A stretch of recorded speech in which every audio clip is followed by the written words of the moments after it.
지금 이 시간 가장 따끈따끈한 시사 이슈를 가장 쉽게, 가장 흥미롭게 소개해드립니다. 정상근의 정상근무 이상무 정상근 기자 나오셨습니다. 어서 오세요. 네, 안녕하십니까? 네. 오늘도 역시 SAT 한 번 더 여러분께 문제 내드리고 우리 기자님의 힌트 좀 들어보겠습니다. 네.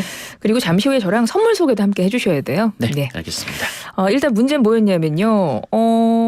도로 위를 달리는 특이한 색깔의 번호판 차량이 생겼습니다. 올해부터 법인 업무용 승용차의 경우에 취득가액이 8천만 원 이상이면 흰색 번호판 아니고 이 색깔 번호판을 달아야 돼요. 그래서 이 색깔을 맞춰주시는 겁니다.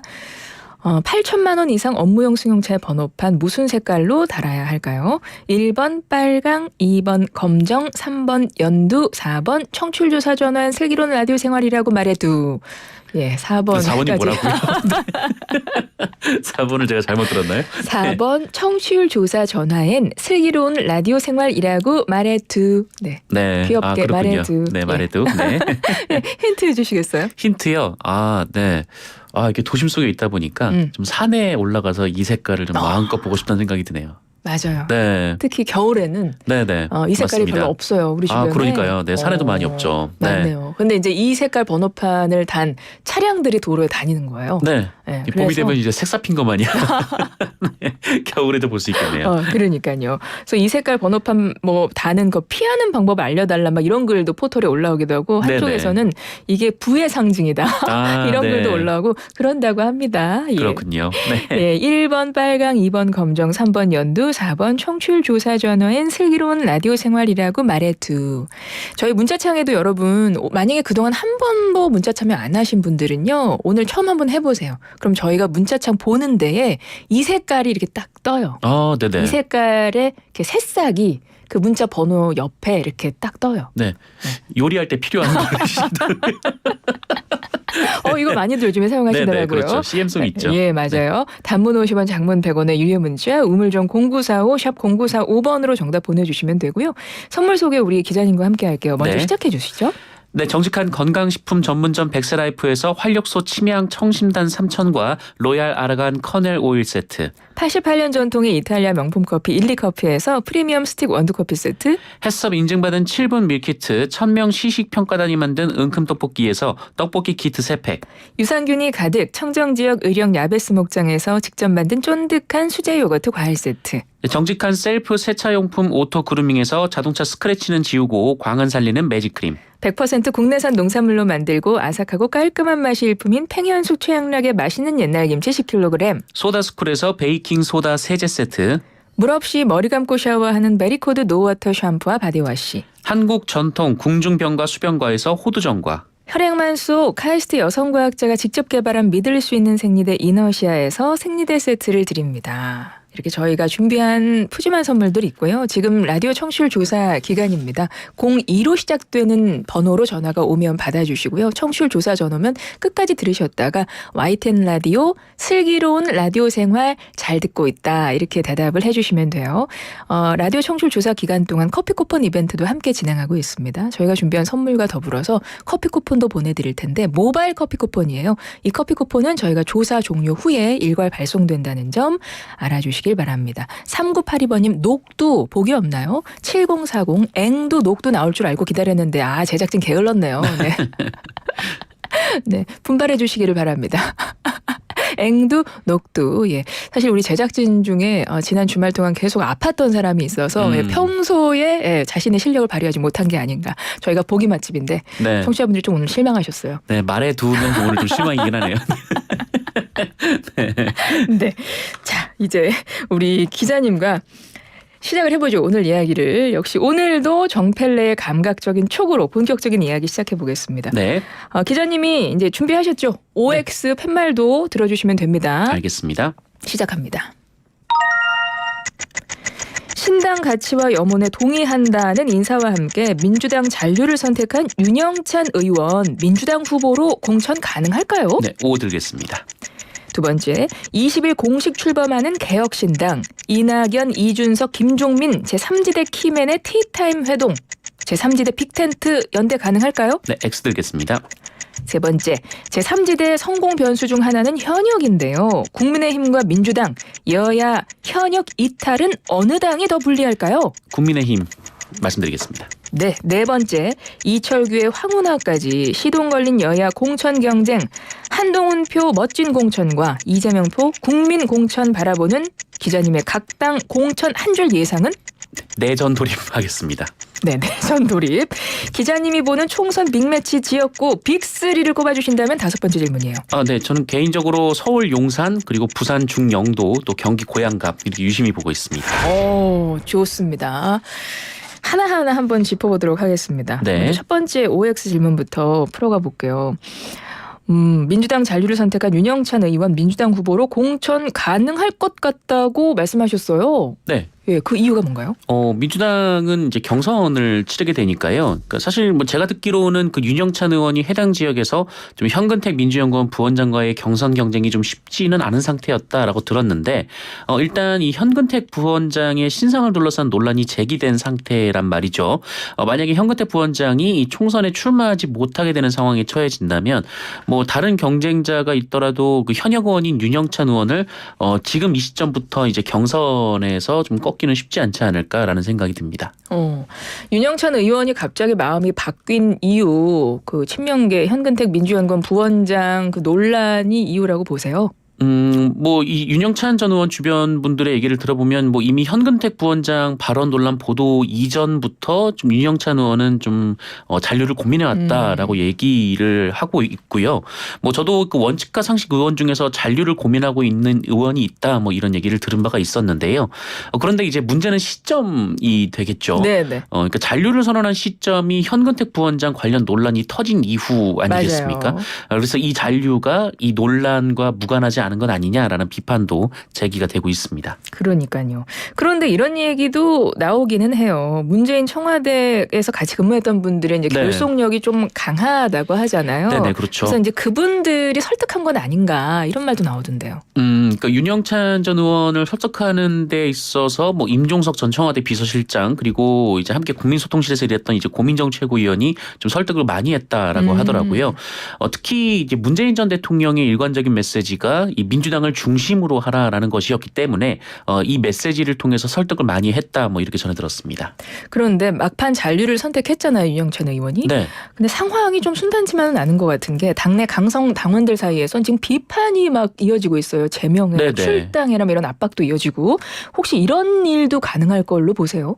저는 그런 가능성은 없다고 보는데요. 뭐 어쨌든 함께했던 분들이 모두 나간 상태인데 이 본인은 당을 지키는 것이 맞는 것 같아서 남겠다라는 건 아니었습니까? 근데 그걸로 징계를 할 수는 없다. 뭐 이렇게 보여집니다. 네. 당내에서는 과도한 노선 투쟁에 대한 우려도 나오고 있다고는 하던데요. 그런가요? 네, 그러니까 뭐 그래도 당을 지키겠다고 남은 사람인데 뭐 너무 모욕을 줘서 되겠느냐? 뭐 다른 분들도 뭐 민주당에서 한솥밥을 먹고 있는 분들인데 뭐 이제 윤영찬 의원을 잔류시켰다는 이유로 좀 비난을 해서 되겠느냐? 좀 이런 우려가 있는 것도 사실인데요. 다만 혁신행동에서 주장하는 건 이 지속적으로 지금 당원들의 선출로 뽑힌 당 대표를 흔들고 또 언론에서는 뭐 이재명 대표와 민주당을 모욕했던 거 아니냐? 좀 이런 주장을 하고 있고 그냥 두면 이제 총선을 앞두고 또 당을 흔드는 사람이 있을 수도 있는 건 아니냐 좀 이런 반발을 하고 있는 것 같습니다. 그러니까 민주당 내에도 좀 여러 가지 갈등이 일어나는 것 아닌가 이제 이런 네. 시선으로 보는 경우가 많은데 이번에 또 이낙연 전 대표가 탈당 행사에서 네네. 사실 그 이재명 대표 피습 사건을 놓고 2차 가해성 막말이 나와서 좀 논란이 불거졌어요. 그렇죠? 네, 그렇죠. 아마도 이낙연 전 대표의 강성 지지층에서 나온 발언 같아요. 네, 그런 것 같습니다. 칼을 맞고 지지율 떨어지는 경우는 처음 본다 이런 발언이었는데 물론 이낙연 전 대표는 사과를 하긴 했습니다. 이번 해프닝이 어떤 민주당 내의 계파 갈등에 어떤 영향을 줄 수 있을까요? 뭐 이미 갈등이 굉장히 좀 극심해진 상황이어서 뭐 이번 발언으로 인해서 갈등이 더 심해지지도 않을 것이고 이런 발언이 없었다고 해서 갈등이 봉합되지도 않았을 것 같기는 합니다. 근데 어쨌든 지금 뭐 이른바 뭐 개딸 수박 논쟁이 지금 민주당에서 이어지고 있는데 아마 차기 총선이 지난 이후 대선까지도 좀 이 갈등이 이어지지 않을까 생각이 듭니다. 네. 자, 두 번째 OX로 넘어가 보겠습니다. 제3지대 연대 가능할까라고 제가 질문 드렸는데 네. X라고 하셨어요. 네, X 들었습니다. 왜 그래요? 선거가 100일도 안 남았거든요. 그러니까 뭐 지금 뭐 같이 하자, 뭐 힘 모으자 이런 말만 있고 어떤 형태로 선거를 치를지 또 결속력은 어느 정도로 유지할지 뭐 총선용인지 아니면 대선까지 갈지 아무것도 얘기가 안 된 상태이거든요. 그리고 그 얘기를 하는 순간 이 제3지대는 뭐 지금은 좀 바람이 좀 잔잔해 보이지만 아마 경랑에 휩싸일 가능성이 높은데 서로 생각하는 것이 다르고 또 도모하는 게 다르기 때문이거든요. 그래서 이게 참 제3지대의 빅텐트를 치기가 좀 쉽지는 않다는 생각이 듭니다. 그런데 이준석 전 대표 신당은 오는 20일 공식 출범한다고 했고 네. 어제 이준석 전 대표, 이낙연 전 대표, 네네. 김종민 의원 한 자리에 모였습니다. 네. 그래서 뭔가 제3지대 빅텐트에 속 붙는 거 아닐까 이런 생각이 드는 게 뭐냐 그랬냐면 이준석 개혁신당 정강정책위원장이죠. 뭐라 네. 그랬냐면 갈 거면 대선까지 무조건 함께여야 한다 이런 발언을 했거든요. 그런 얘기했죠. 네. 그래서 이 빅텐트 세워지는 거 아닌가 이런 좀 생각들이 더 하게 되는 것 같아요. 글쎄요. 이게 사실 그러니까 지금 나와 있는 제3 세력 중에서 그나마 좀 의미 있는 득표를 할 가능성이 있는 유일한 정치 세력은 이준석 전 대표다라고 보시는 분들이 많아 보입니다. 그런데 사실 이제 뭐 정치를 공학으로만 생각을 하면 그 이준석 전 대표 입장이라면 그러니까 본인이 벌어올 수 있는 표가 꽤 되는데 이 표를 굳이 다른 사람들과 나눠야 할 이유가 없거든요. 근데 예. 다만 그 사람들이 자신의 대선 가도에 함께할 수 있는 그러니까 이제 대선에서 이준석을 밀어줄 수 있는 사람들이라면 그 표를 나눠줄 수가 있는 거다라고 생각을 할 수도 있겠죠. 그래서 이준석 전 대표가 이 대선까지의 행보를 보고 좀 이런 얘기를 하는 거 아니겠느냐. 왜냐하면 이 총선용 이른바 이제 떴다방 같은 정치는 안 하겠다고 했는데 이 총선용이라는 건 대선에서 이제 다른 후보를 내고 혹은 다른 후보를 지지하고 이 총선에서만 좀 양당 정치에 좀 힘들어하는 사람들의 표를 가져가서 이제 나누겠다라는 의미인데 이준석 전 대표는 그런 거는 하지 않겠다. 대선까지 내 중심으로 가겠다라는 얘기를 한 것으로 보입니다. 그렇군요. 이준석 전 대표는 그런 내심이 있는 걸로 보인다라고 말씀해 주셨고 민주당 탈당한 원칙과 상식 의원들이 미래 대연합이라는 이름으로 또 창당 발기인대 열었잖아요. 네. 그런데 이낙연 대표하고는 지금 같이 하는 것 같지는 않아요. 그렇죠? 따로 창당 과정을 밟게 되는 걸까요? 그런 것 같습니다. 원래는 같이 발기인대를 한다라는 보도가 단독 보도로 있었거든요. 네. 그런데 이원욱 의원이 부인을 했어요. 이제 따로 간다라는 얘기였는데 이 원칙과 상식 의원들 입장에서 보면 그 이낙연 전 대표와 함께 가는 순간 그 이낙연 신당에 합류하는 모양이 되거든요. 그러니까 이낙연 전 대표는 대선 주자니까요. 네. 그런데 그렇게 되면 이제 창당부터 공천 과정까지 사실상 이낙연 전 대표가 주도권을 쥐고 가게 될 텐데 문제는 이제 원칙과 상식의 민주당 출신 의원들만 모인 게 아니지 않습니까? 네. 지금 정의당 출신의 박원석 전 의원도 맞아요. 합류를 했고 또 국민의힘 출신의 정태근 의원도 있으니까요. 게다가 또 이낙연 플러스 원칙과 상식으로 좀 선거에서 돌풍을 일으키기는 어렵다. 뭐 이런 판단이 있을 수도 있으니까 뭐 이준석 전 대표나 뭐 금태섭 전 의원, 뭐 양양자 의원과도 이 연대를 좀 모색을 해야 되는데 이 과정에서 이 본인들의 목소리를 더 크게 내려면 이낙연 신당에 합류하는 모양새가 아니라 이 원칙과 상식이 따로 정치 세력화해서 이제 1대1대1로 그러니까 n분의 1로 참여하는 게 더 필요하겠다는 생각을 한 것으로 보입니다. 예. 어찌됐건 뭐 교통 정리가 쉽지 않을 거란 전망이 나오긴 하더라고요. 네, 그렇죠. 그러니까 빅텐트가 아니라 작은 텐트도 치기가 사실은 좀 어렵습니다. 특히 이제 대선 같은 경우에는 후보들끼리 합종 연행이 좀 가능한데 한 명만 뽑으니까요. 네네. 그런데 총선에서는 각자 의원들의 좀 아니면 지역 정치인들의 이해관계가 워낙 첨예하게 달라서 참 빅텐트를 치기가 쉽지가 않습니다. 화학적 결합이 좀 불가능할 거다 이렇게 보시는 거네요. 네, 그렇죠. 이제 다른 물질을 섞으면 제가 문과라서 잘 모르겠습니다만 네, 폭발도 하곤 하죠. 그렇죠. 네. 잘 이게 섞일지 좀 의문이다 이런 말씀이시고요. 세 번째 OX 질문으로 넘어가 보겠습니다. 네. 제3지대 성공 변수 중 하나가 이제 현역 의원들이에요. 네네. 그러니까 여야의 현역 의원이 이탈을 하게 되면 이게 어느 당에 불리하게 될까? 국민의힘이라고 말을 하셨어요. 네, 다 비슷한 얘기인데요. 이 제3지대 정당 중에서 이준석 전 대표 쪽의 힘이 가장 강력하게 실릴 것이다라는 예측들이 있는데 그 예측이 맞다면 그러니까 아무래도 이제 공천에서 탈락한 국민의힘 현역 의원들이 움직일 수 있는 공간이 더 민주당 그 의원들보다 좀 넓어지지 않을까라는 생각에서 국민의힘을 꼽았습니다. 네. 미래대연합 조홍천 의원은요. 기호 3번이 목표라고 언급을 했거든요. 네. 근데 현 상황에서 이 기호 3번을 받을 확률이 제일 높은 제3지대 신당 어디라고 보세요? 뭐 지금으로 봐서는 이준석 신당이 되지 이준석 신당. 않을까라는 생각이 듭니다. 이게 기호 3번을 얻으려면 현역 의원 뭐 어느 정도 영입을 해야 될까요? 그 아무래도 정의당이 지금 6석을 보유하고 있다 보니까요. 이 정의당이 지금 3번이잖아요. 네. 그런데 3번이 되려면 6석보다는 더 많은 의원들이 합류를 해야겠죠. 네, 그럴 것 같습니다. 그러면 이준석 신당 같은 경우는 어느 정도 가능성이 보인다 이렇게 판단하시는 거네요. 네, 이제 아무래도 이제 공천이 본격적으로 시작이 됐으니까요. 이제 공천 결과에 따라서 뭐 가능할 수도 있지 않을까 싶습니다. 근데 아직까지는 현역 의원이 합류하진 않았잖아요. 네, 이준석 신당에는 아직 현역 의원은 없는 상태입니다. 윤석열 대선 후보 캠프와 선대위에서 상임 공보 특보로 활동했던 김용남 전 의원이 합류했습니다. 네. 개혁신당에. 이건 어떤 영향이 있을 걸로 보세요? 이준석 전 대표를 지지하는 측에서는 그 윤석열 정부에 반대하는 좀 보수적 가치를 지닌 분들의 좀 일종의 이제 용광로, 그러니까 서로 예전에는 사이가 좋지 않았더라도 뭐 하나의 이제 용광로로 이준석 신당이 될 수가 있다라고 보실 테고, 이준석 전 대표를 지지하지 않으시는 분들은 큰 의미가 없다라고 볼 것 같습니다. 네. 사실 김용남 전 의원은 반 이준석계로 분류가 됐었던 맞아요. 인사라고 네, 비판을 굉장히 당내에서. 강력하게 하셨죠. 네. 그러니까요. 이번에 개혁신당에 합류한 그 계기는 어디에 있다고 보세요? 뭐 아무래도 이제 김용남 의원이 이제 수원에서 총선을 준비하고 있거든요. 예. 이제 수도권에서 이제 윤석열 정부에 대한 굉장히 좀 강한 비판 여론을 의식을 했던 거 아닌가 싶습니다. 알겠습니다. 네 번째 질문으로 넘어가 보죠. 공천 이야기입니다. 국민의힘 한동훈 비대위원장의 멋진 공천, 이재명 민주당 대표의 국민 공천, 그야말로 공천 경쟁인데 한 줄 평으로 이 공천 경쟁을 정리해 주신다면 아까 뭐라고 하셨죠? 내전 돌입이라고 말씀드리긴 했는데요. 근데 사실 내전 돌입, 네. 사자평. 네, 사실 뭐 공천이 아직 본격적으로 시작된 건 아니어가지고 네. 이게 뭐라 말할 근거는 좀 없긴 합니다. 근데 내전 돌입이라고 느끼신 거는 이제 앞으로 엄청난 좀 전쟁이 일어날 거다라고 보시는 거네요. 항상 총선 전에는 내전이 벌어지더라고요. 7600번님, 기자님 너무 웃겨서 매번 빵 터집니다라고 터주셨다고. 네네. 감사합니다. 네. 국민의힘 경우에 친윤 핵심 인사죠. 이철규 의원이 공관위에 합류하면서 윤심 논란이 좀 커지고 있죠. 네. 그렇죠?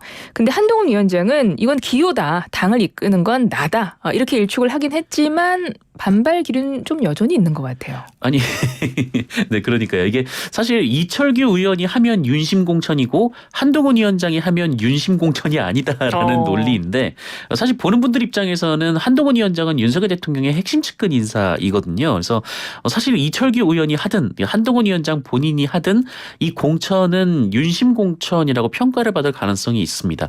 물론 이후에 이제 공천 과정에서 이른바 윤석열 정부의 대통령실에 있었던 분들, 뭐 장관을 지내셨던 분들, 뭐 이분들의 공천 결과가 이 공천의 성격을 최종 판가름하는 기준이 되겠지만, 현재로 봐서는 그 한동훈 위원장의 공천과 이철규 의원의 공천이 그렇게 크게 차이가 날 것 같아 보이지는 않습니다. 그렇군요. 민주당도 공천관리위원회가 공식 활동 돌입했습니다. 근데 예비 후보 적격 심사부터 좀 논란이 나오고 있는 게요. 네. 1심 실형 받았던 황운하 의원, 또 뇌물 혐의의 노웅래 의원, 뭐 이런 분들이 전부 적격 판정을 받았기 때문이거든요. 네네. 뭐 이건 어떻게 지금 보시나요? 뭐 국민의힘에서는 이것이 뭐 국민의 상식과 눈높이에 맞는 심사냐, 뭐 사실상 이제 친 이재명계가 이제 공천 통과의 기준 아니냐, 좀 이렇게 비판을 했고요. 반면 민주당에서는 그 이번에 통과된 분들은 이제 검증위에서 통과를 한 것이고, 이 검증위는 이 논란이 된 사안에 대해 소명을 받고 이 최소한의 선에서 적격 부적격 판정을 하지, 실제 공천 여부는 공관위가 최종 결정하게 된다, 좀 이렇게 반박을 한 상태입니다. 네. 다섯 번째 OX 총선 빅매치 지역구 제가 예상 질문을 드렸거든요. 기자님 네. 격전지 아까 몇 군데 뽑아주셨죠? 세 군데 뽑았는데요. 저는 서울 용산, 그리고 부산 중영도, 그리고 경기 고양갑, 이렇게 세 군데를 좀 유심히 보고 있습니다. 네. 왜 그럽니까? 짧게. 뭐 종로 1번지는 원래 이제 종로였는데 그때 이제 청와대가 거기 있었으니까 그런 거고요. 지금 이제 대통령실이 그렇죠. 용산으로 갔잖아요. 그래서 용산은 뭐 윤석열 대통령이 있는 곳이고, 또 국민의힘에서는 윤석열 대통령의 최측근으로 꼽히는 이제 권영세 의원이 출마를 하는데, 반면 민주당에서는 그 지역에서 오랫동안 활동했던 분들이 예비 후보로 나설 예정이긴 합니다만, 그런데 사실 전국적 인지도를 가진 분들은 뭐 용산에서 이렇게 눈에 띄지 않고 있거든요. 그래서 이 지역의 선거 결과는 이 정권 심판론 토론의 강도를 느낄 수 있는 지역이겠다라는 생각이 좀 들고 그리고 부산 중영도는 원래 여기가 이제 황보승 의원의 지역구인데 이제 예, 황보승 의원이 출마를 못하게 됐어요. 근데 여기에 김무성 전 의원이 출마를 노리고 있는 그런 상황이고 또 용산에서도 뭐 이제 대통령과 가까운 분들이 뭐 준비 중이다 이런 얘기가 나오고 있거든요. 그래서 어떤 분이 또 공천이 되는지 또 이제 국민의힘 내부의 힘의 뭐 향방을 좀 볼 수 있는 부분인 것 같기도 하고 그리고 경기도 고양갑은 이제 심상정 의원의 지역구인데 이제 일종의 이제 정의당 이제 제3정당의 이제 시초로서 이제 진보 정당의 미래를 좀 가늠해 볼 수 있는 지역이어서 좀 이 지역도 유심히 보고 있습니다. 그렇군요. 요거 짧게 30초입니다. 네. 민심의 풍향계라고 불리는 인천 이재명 대표의 지역구 계양을 이재명 대표 원희룡 전 장관 빅매치 성사 안 될까요? 될 것 같습니다. 될 것 같아요? 네. 근데 뭐 좀 더 두고 봐야 될 것 같긴 합니다만, 근데 이재명 대표 그 최근에 이제 여론조사 결과를 보면 이재명 대표가 굳이 원희룡 장관과 거기 매치를 하면서 굳이 뭐 전국적인 선거를 치르지 못하고 그럴 정도는 아니다. 뭐 이렇게 내부에서 판단을 하고 있는 것 같은데 뭐 잘 모르겠습니다만, 네 가능성은 있어 보입니다. 알겠습니다. 우리 정펠레님, 정상근 기자의 뭐 틀리면 뭐 제가 그렇죠. 뭐. 예상으로 네. 이렇게 해서 정상근무 이상무 오늘 내용 여기까지 하고 정답 발표하겠습니다. 정답은 제가 다시 한번 1번 빨강, 2번 검정, 3번 연두, 4번 청출조사 전화엔 슬기로운 라디오 생활이라고 말해두 중에서 정답은? 네, 연두입니다. 네, 잘 들었습니다. 오늘도 함께해 주셔서 고맙습니다. 정상근 기자였습니다. 고맙습니다.